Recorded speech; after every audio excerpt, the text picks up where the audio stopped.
Xin chào cô bác, anh chị và các bạn. Hôm nay mình chia sẻ món bánh gato flan. Món bánh này thì cực kỳ ngon luôn. Cô bác, anh chị và các bạn xem thấy thích thì mình cùng làm nha. Bánh lăn ở trên nó thì mềm, bánh bông lan thì xốp, ngon quá chừng luôn á. Mời cô bác, anh chị và các bạn ăn online nha. Bánh nó cực kỳ mềm luôn á, nó rất là vừa ăn luôn. Mình sẽ làm bánh răng trước.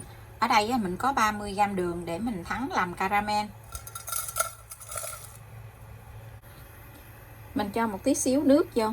Nước này là 30g nhưng mà mình cho 20g thôi. Còn 10g thì tí xíu nữa mình cho vô sau nha.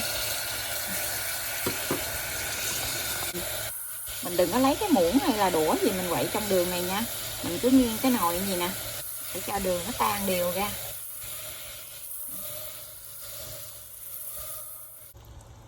Mình thấy đường nó ngả màu cánh gián vậy rồi thì mình sẽ cho phần nước còn lại vô.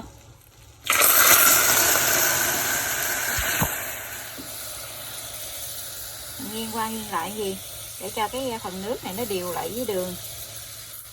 Cô bác anh chị mình thắng cái màu cánh gián về là được, đừng có thắng đậm quá nó bị đắng. Xong rồi thì mình cho cái phần caramel này vào trong cái khuôn. Thành phần nguyên liệu thì mình sẽ để ở bên dưới video trong phần mô tả để cho cô bác anh chị dễ chuẩn bị nha. Mình tráng cho nó đều cái khuôn lại.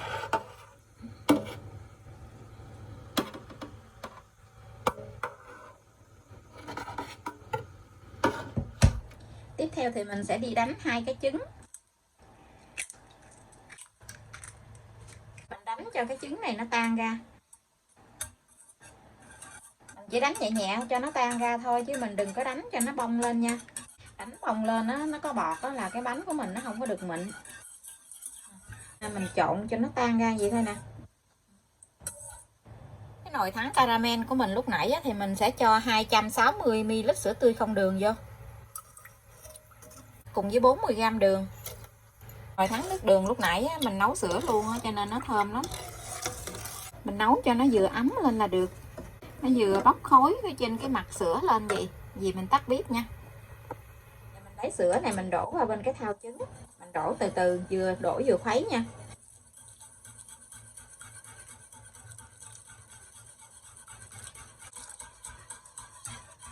Xong rồi thì mình sẽ đi lượt qua bên cái khuôn caramel. Caramel giờ nó đã đặc cứng lại rồi, mình lượt lại để cho nó mịn nha.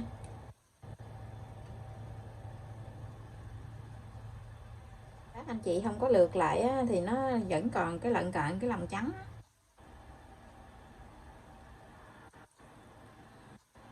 Mình lượt ra gì cho nó mịn hơn. Khiêng cái phần này qua một bên, mình đi làm cái lớp gato. Phần bánh gato thì mình chỉ dùng có một trái trứng thôi. Cái lớp bánh này mình làm cái lớp bánh mỏng á, cho nên nó là mình dùng một trứng. Mình tách riêng lòng trắng với lòng đỏ.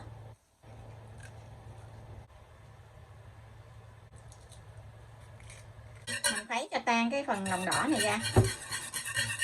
Mình cho 10ml sữa tươi không đường,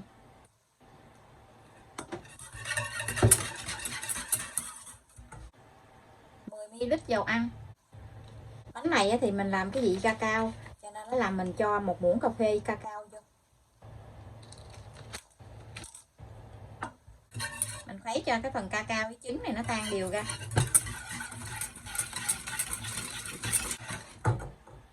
Sau cùng thì mình gây 17g bột mì số 8 vô. Cái bánh này nhỏ cho nên nó là mình chỉ dùng 17g thôi. Nếu như cô bác không có bột mì số 8 thì mình dùng là 14g bột mì đa dụng và 3g bột bắp nha. Mình trộn tất cả cái hỗn hợp này lại cho nó đều, để không còn thấy cái bột khô nữa là được.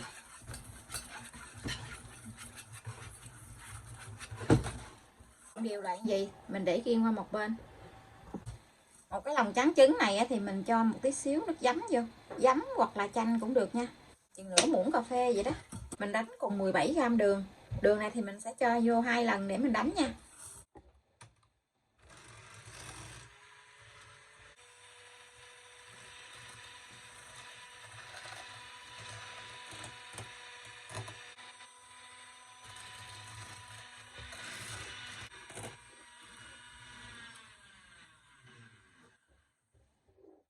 Cô bác bác anh chị mình đánh khi nào mình dỡ cái que đánh trứng lên đó, nó có cái chớp câu vậy là được nha. Cái chớp câu này nó cũng hơi cứng, tại vì mình không có sợ cái bánh của mình nó bị nứt mặt, tí nữa mình lật úp cái mặt bánh xuống á, lên cái chớp câu vậy hơi cứng một tí xíu. Mình lấy phân nửa lòng trắng để mình trộn qua bên cái thau lòng đỏ.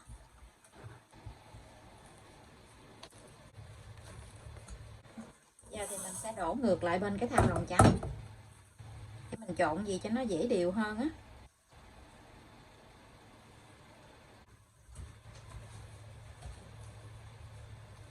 Trộn tất cả cái hỗn hợp này lại cho nó đều.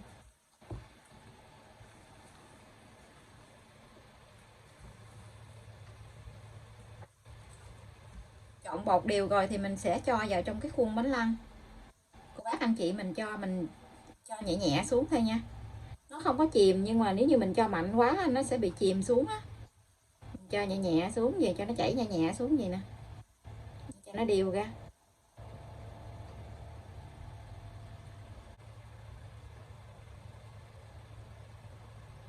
Cho nó đều hết lên trên cái mặt bánh lăng.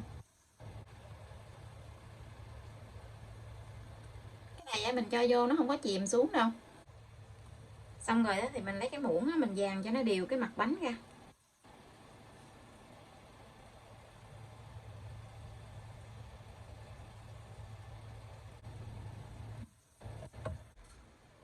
Mình cho hết bột vào trong khuôn rồi thì mình sẽ cho lên trên cái dĩ nướng. Mình sẽ cho nước sôi vào trong cái dĩ nướng này. Mình nướng cách thủy nha. Nước ở trong cái khuôn nướng ở bên dưới là mình làm bằng nước nóng. Bây giờ thì mình sẽ cho vào trong lò nướng. Lò nướng thì mình đã mở lên cho nó nóng trước 15 phút. Lò nhà mình có 3 ngăn, mình nướng ở ngăn thứ 3, tức là ngăn dưới của lò luôn. Mình nướng ở nhiệt độ là 145 độ C. Mở 2 lửa. Thời gian nướng là 40 phút. Mình không cần mở quạt, cô bác canh nhiệt độ nóng của lò nhà mình nha. Mỗi một cái lò nướng cái độ nóng nó khác nhau á. Cái bánh mình nó nở lên kìa nè. Nhìn dễ thương ha. Bánh mình đã nướng xong rồi. Bây giờ thì mình sẽ hé cửa lò ra, mình để cái bánh ở trong lò 2 phút nữa thì mình hãy lấy ra nha. Mình lấy cái bánh ra.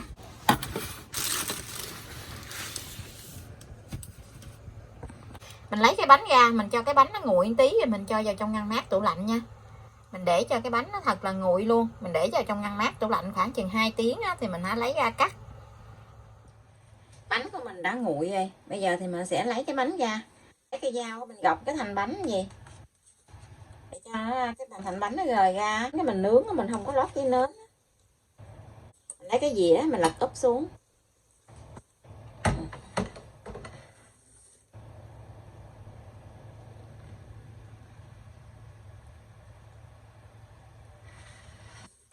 Cái bánh nó ngon quá chừng luôn á, coi nè.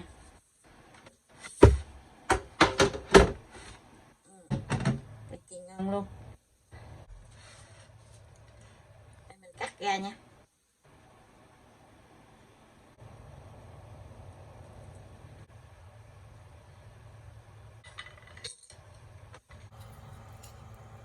Bánh của mình nó cực kỳ mềm luôn á. Cái bánh gato bên dưới nó rất là xốp luôn, mà nó thơm cacao lắm.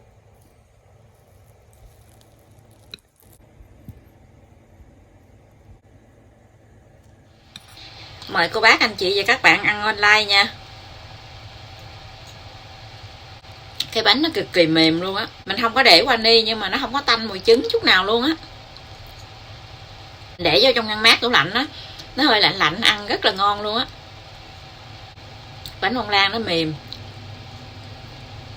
Còn bánh lan này để vô miệng nó tan luôn à.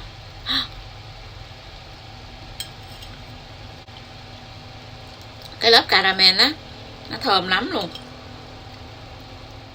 Bây giờ thì mình xin chào tạm biệt. Hẹn cô bác anh chị và các bạn lại video tiếp theo. Cảm ơn cô bác anh chị và các bạn đã xem video của mình. Xin chào và hẹn gặp lại video kỳ tới.